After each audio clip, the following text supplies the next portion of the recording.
उन्हाळ्याच्या दीर्घ सुट्टीनंतर नवीन शैक्षणिक वर्ष सुरू होत असताना करमाळा तालुक्यातील उत्तर वडगाव जिल्हा परिषद प्राथमिक शाळेमध्ये पहिलीत दाखल झालेल्या नवीन विद्यार्थ्यांची बैलगाडीतून सवाद्य मिरवणूक काढण्यात आली।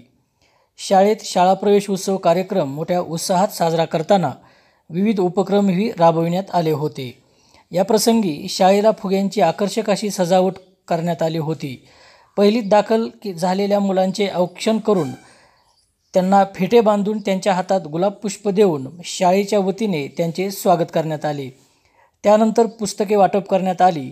तसेच या प्रसंगी 10वी व 12वीत उज्ज्वल यश संपादन केलेल्या शाळेच्या माजी विद्यार्थ्यांचा सत्कारही करण्यात आला। त्यानंतर सजवलेल्या बैलगाडीतून वाजत गाजत या विद्यार्थ्यांची गावामधून मिरवणूक काढण्यात आली। या प्रसंगी विस्ताराधिकारी मेनी नाटकले, केंद्रप्रमुख रमाकांत गटकळ, विषय शिक्षक दत्तात्रय जाधव, शाळा व्यवस्थापन समितीचे अध्यक्ष संजय रोडगे, उपाध्यक्ष मोहसिन शेख, अजित जाधव, बालाजी अंधारे, प्रशांत भांडवलकर, राहुल शिंदे, अनपट, मयूर जोशी आदींसह ग्रामस्थ उपस्थित होते।